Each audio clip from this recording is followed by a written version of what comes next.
Bab 1. Tidak percaya setan. Lu percaya sama hal begitu? Tanya Gali pada keempat temannya. Semuanya menoleh ke arah Mbah Engkus yang tengah mengubur ayam di depan pohon paling besar di area berkemah. Ya percaya aja, sih. Lagian namanya di gunung, emang ada panterangannya. Jawab Azam. Diangguki oleh Baris, Kayla, dan Tari. Gue buktiin ntar malam, kalau sebenarnya setan itu nggak ada. Lu pada berani, nggak? Mereka menoleh satu sama lain. Baris yang penasaran pun bertanya. Mau ngapain emang? Aman aja pokoknya. Gali terkekeh. Ia ingin melakukan sesuatu yang menguji adrenalin. Apalagi ia dan gengnya mengikuti eskul seni gambar, tidak perlu kegiatan berlebihan di acara camping seperti ini. Paling hanya diminta melukis suasana hutan, bukan hal yang mengasihkan baginya. Silakan berkegiatan dengan nyaman, tapi jangan macam-macam. Tentunya jangan melanggar pantangan yang saya sebutkan tadi, Pak. Ucap Mbah Engkus pada Pak Robi guru pembimbing pada acara kegiatan pelantikan ekstrakurikuler hari ini. Tadinya kegiatan akan diadakan di sekolah, tepatnya di SMA Bakti, tetapi USIS mengatakan terlalu monoton. Mereka ingin para murid bisa berbaur dengan alam dan acara di luar dirasa lebih menyenangkan. Setelah menjelaskan apa-apa saja yang dilarang, Mbah Engkus mengajak Pak Robi serta satu perwakilan murid untuk melakukan ritual, meminta izin pada penghuni Gunung Harupat. Mereka mengubur ayam ceman yang dianggap pengganti tumbal. Tujuannya, supaya anak-anak selamat sampai pulang. Mbah Engkus mulai menyulut kemenyan. Ia berjampi-jampi dan berdoa pada pemilik alam semesta agar acara SMA Bakti dilancarkan. Sudah hampir 2 tahun lamanya Gunung Harupat ditutup, baru dibuka kembali 1 bulan ini setelah rapat bersama tim cagar alam. SMA Bakti menjadi sekolah pembuka yang berani berkegiatan di area hutan. Pasalnya, keangkeran hutan sudah bukan rahasia umum lagi. Namun, selama mau mengikuti peraturan, Mbah Engkus menjamin keamanan. Nanti saat waktunya azan maghrib, semuanya harus salat. Ya, Pak. Berdoa sama Gusti Allah, minta perlindungan. Kalau bisa, tengah malam jangan ada api. Di luar jam itu, mah bebas saja, Pak. Jelas Mbah Engkus. Pak Robi terdiam sejenak, lantas ia berkata. Oh gitu, Bah. Tadinya malah akan ada kegiatan api unggun. Ganti saja sama kegiatan lain, daripada membahayakan. Isi dengan hal positif lainnya saja, Pak. Mau tak mau Pak Robi menurut saja. Ia kembali bertanya, bagaimana jika ada jurit malam? Mbah Engkus memperbolehkan, hanya saja peringatkan anak-anak untuk menjaga tingkah laku dan ucapan. Sang kuncen akhirnya berpamitan setelah selesai melakukan ritual. Ia mewanti-wanti, jika ada hal-hal yang terjadi, lebih baik segera menyusulnya ke rumah. Kebetulan, tempat tinggal beliau berada di area atas tempat kemah tidak terlalu jauh. Semua murid mulai diberi arahan untuk melakukan kegiatan sesuai eskul masing-masing. Ada yang diberi tugas memasak, mencari air, dan mencari ranting. Gali dan teman-temannya mengumpulkan ranting. Ia juga menyembunyikan beberapa ranting di dalam tenda. Hingga maghrib menjelang, mereka diarahkan untuk berwudu di sungai dengan tertib. Kayla dan Tari masih menunggu giliran. Mereka duduk di batu besar sambil melihat Salma yang terlihat melamun sendirian di pinggir sungai. Padahal, Pak Robi sudah mengingatkan untuk tidak melamun, perbanyak istighfar. Anak aneh, kerusupan baru tahu rasa. Celetuk Tari. Dia di kelas aja suka kesurupan. Apalagi di tempat kayak gini coba.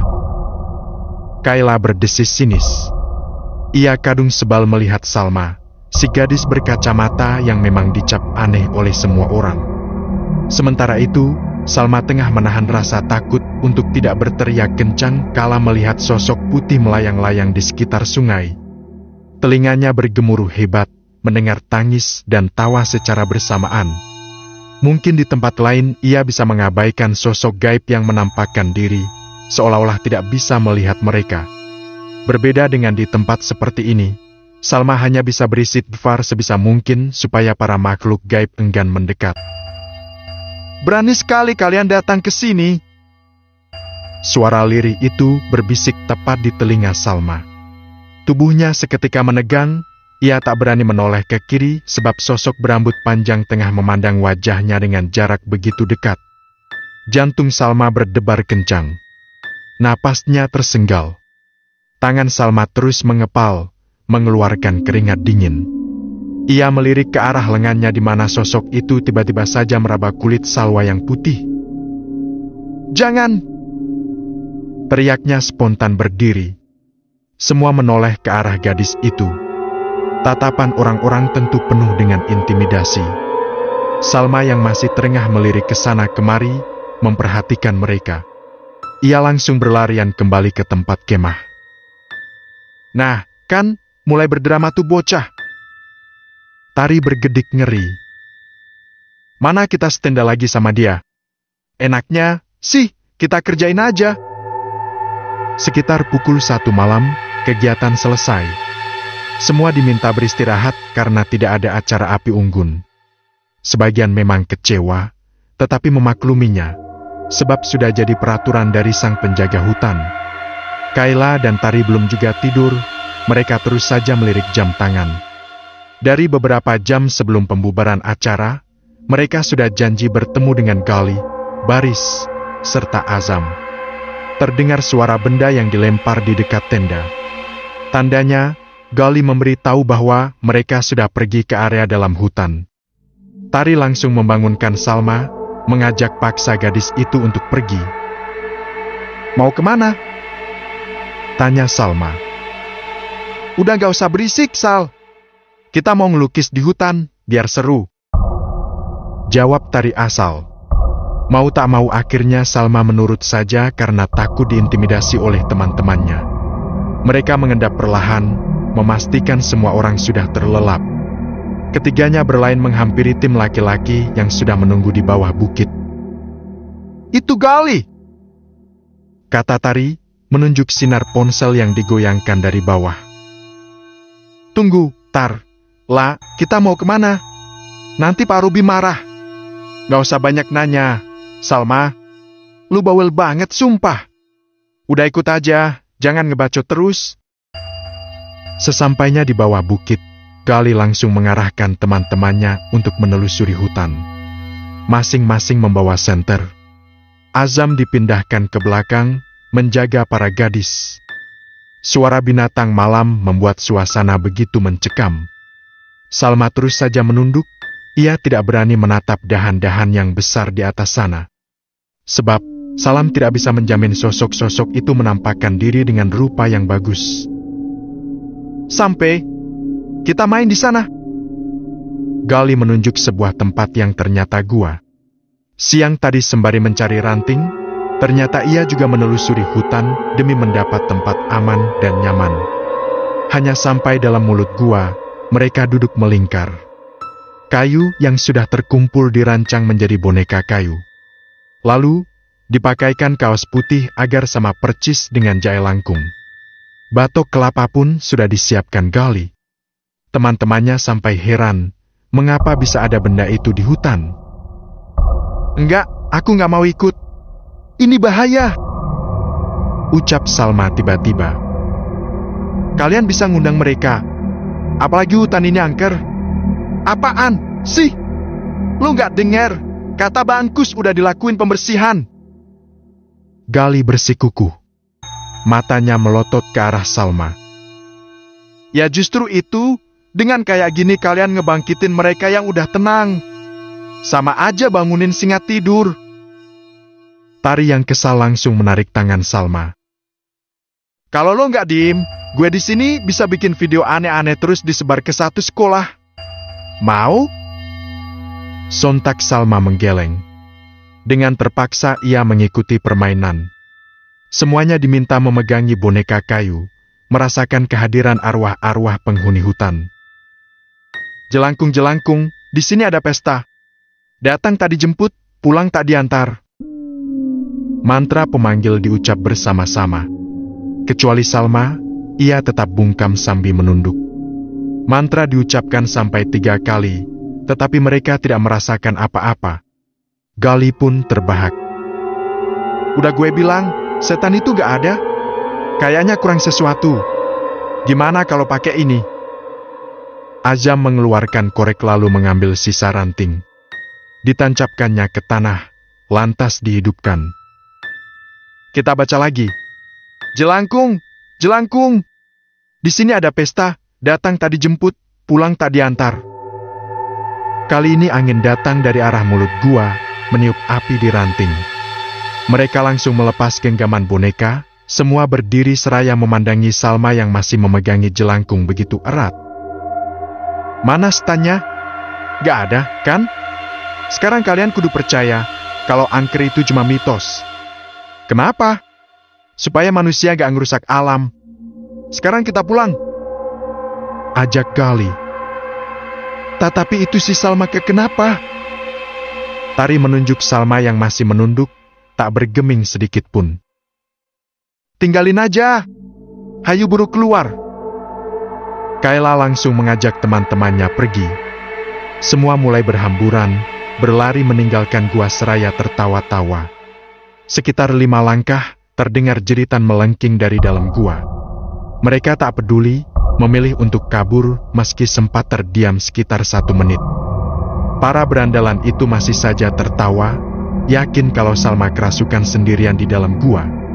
Tanpa mereka sadari, ada ratusan sosok merayap-rayap mengikuti dari belakang. Gerbang gaib itu sudah terbuka. Bab 2, darah dan air lumpur. Biar tahu rasa. Siapa suruh bengong mulu? Ujar Tari seraya tertawa puas. Sosok Salma yang selalu menjadi bulan-bulanan sekelompok anak tengil itu kini ditinggalkan seorang diri di dalam guanan gelap. Ia memang selalu menjadi sasaran empuk karena memiliki pribadi yang tak bisa berontak. Salma kerap sendirian, tak heran ia selalu dianggap cewek aneh.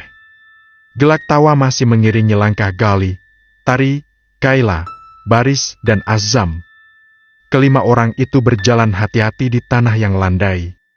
Sinar dari senter malah bergerak tidak beraturan karena Baris malah menyorotkan cahayanya ke bawah dagu. Siapa saya? Saya sudah mati ratusan tahun. Baris berakting seperti hantu yang baru saja bangkit karena dipanggil oleh permainan jelangkung. Suaranya yang dibuat-buat mengundang tawa dari kawannya yang lain. Sialan lu, Bar! Gali menepuk kepala Baris. Jangan berisik. Bentar lagi nyampe tenda. Ketahuan Pak Robi, bisa kena hukum kita. Bisik Azam. Iya benar. Kecilin senternya. Giliran Kayla yang menginterupsi. Cahaya senter pun sedikit diredupkan. Dengan langkah yang teramat pelan, anak-anak mulai memasuki area kemah. Para lelaki masuk ke tenda mereka, begitupun dengan Tari dan Kayla. Semua aman terkendali, kecuali Salma yang ditinggalkan di hutan sana. Namun, tidak ada rasa bersalah sedikit pun di antara mereka. Kedua gadis itu mulai merebahkan badan. Lu bisa tidur, Tar? Tanya Kayla setelah beberapa saat. Lu pakai nanya lagi. Baru aja mau merem, nih. Gerutu Tari yang hampir masuk ke alam mimpi. Gadis itu mengubah posisi tidurnya menjadi menyamping, membelakangi tubuh Kayla. Tempat tidur yang seharusnya diisi Salma membuat Tari merasa lega bergulir ke sana kemari. Saat rasa kantuknya berhasil menariknya ke alam tidur, Tari terhenyak ketika Kayla tak bisa diam sampai punggungnya terantuk keras. Lah! Lu bisa kalem gak sih tidurnya? Protes Tari sembari menoleh ke belakang. Namun, ia dibuat terkejut saat Kayla berada jauh dari punggungnya. Loh, yang barusan apaan?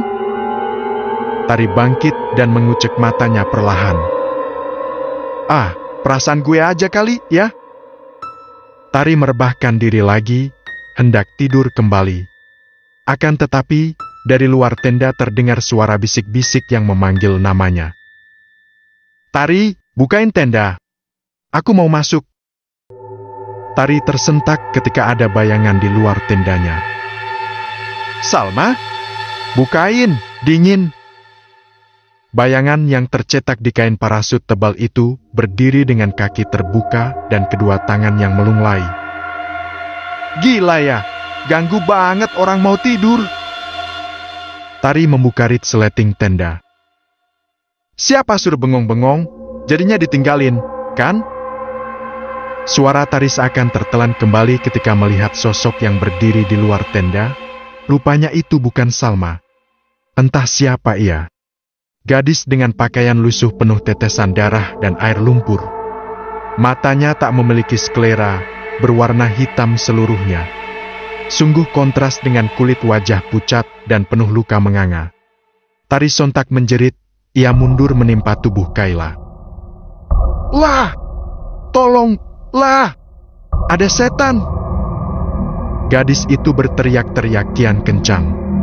Sementara sosok di luar bergerak kaku, mengintip ke dalam tenda dengan lengkungan senyum yang panjang. Tari menepuk-nepuk Kayla, berusaha membangunkannya. Akan tetapi, Kayla tak bergerak juga.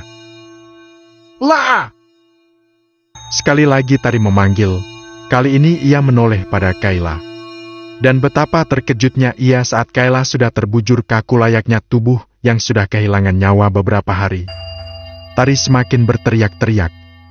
Ia yang nyatanya masih dalam keadaan tidur, bergerak-gerak penuh gelisah akibat mimpi buruk tersebut. Sampai akhirnya, Tari berhasil membuka mata dengan napas yang tersengal kuat. Ia menoleh kanan kirinya yang kosong. Rupanya, malam sudah berganti ke pagi buta.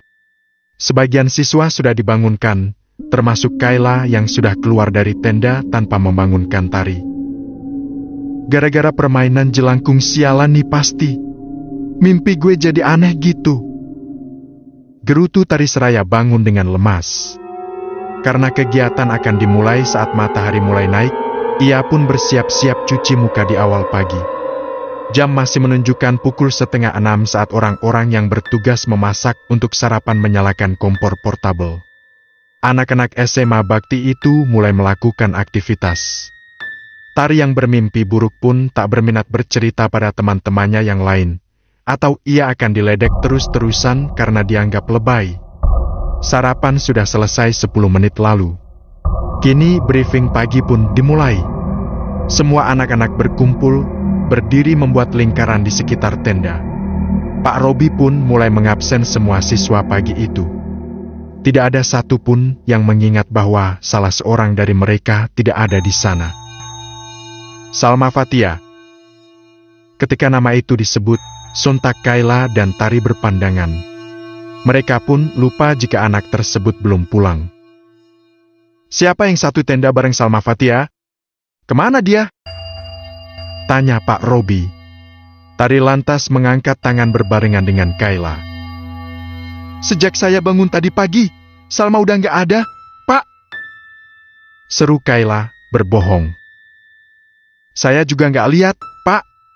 Karena saya bangun terakhir. Tambah Tari. Pak Robi berdecak kesal sekaligus cemas. Padahal ia melarang anak didiknya kelayapan agar tidak tersesat. Ya, sudah.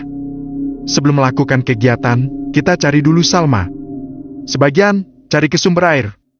Mungkin dia masih di sana.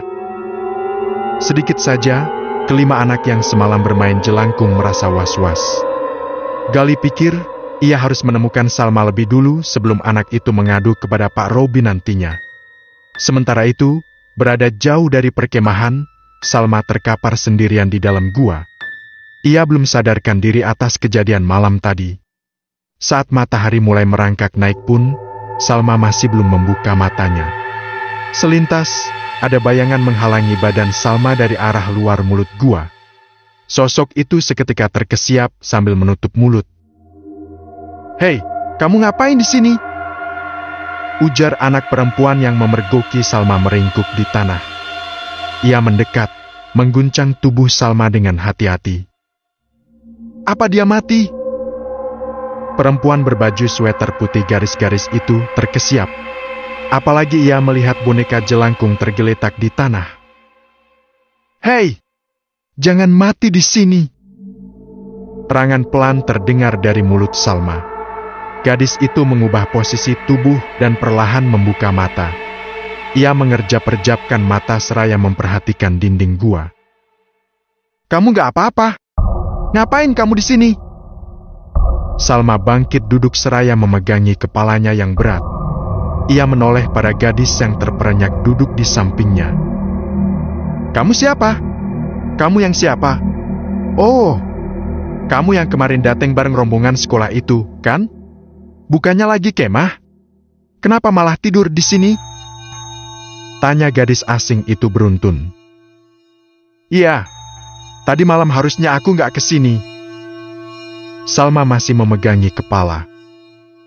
"Kamu anak dari desa bawah?" Tanyanya kemudian. "Iya, aku lagi liburan di rumah nenek." Ia membantu Salma untuk bangun. "Kayaknya kamu butuh minum atau makan. Aku punya simpanan." "Hah?" Salma belum bisa berpikir jernih, tetapi gadis asing itu malah menuntunnya ke bagian dalam gua. "Ini tempat rahasia aku. Kalau lagi bosen di rumah nenek, aku kesini. Tempat ini udah jadi tempat pelarian aku sejak lama. Maksudnya kalau lagi liburan ke rumah nenek." Salma mengernyit mendengar gadis itu terus mencerocos. "Aku Ainaya, panggil Naya aja. Nama kamu siapa?" Ia kembali bersuara, tetapi Salma masih belum mau menyahut. "Nah, duduk bentar. Aku di sini sengaja nyediain air minum. Nih!" Tumbler air berwarna biru diberikan kepada Salma. Karena Salma butuh minum untuk menyegarkan badannya, ia tak ragu ketika harus menenggaknya saat itu juga. Beberapa detik berlalu, Salma mulai memperhatikan ruangan yang posisinya menjorok ke bagian samping tebing. Jika dari luar gua memang tidak akan terlihat jelas. Andai Gali dan yang lain mengetahui tempat itu, mereka pasti akan menyalahgunakannya. "Kalian abis main jelangkung?" Nada suara Nea jadi seperti sedang menginterogasi. "Teman-teman sekelas aku yang main. Aku dipaksa ikut," tutur Salma. "Kalau ketahuan, bakal kena masalah." Nea menyimpan boneka kayu yang dipungutnya tadi. "Aku harus segera ke kemah. Pasti Pak Robi lagi nyari. Duh, pasti bakal kena masalah." Salma bangkit gerasak-gerusuk, lalu tidak sengaja menjatuhkan sesuatu. Sebuah buku dengan kesan usang entah terjatuh dari mana. Kini, benda itu tergeletak di dekat kaki Salma. Naya yang ikut kaget, buru-buru mengambil buku bersampul tebal seperti kulit kayu tersebut. "Aku pergi dulu. Bentar. Bawa ini." Naya mengejar Salma sambil menyerahkan buku yang ditemukannya. "Buat apa?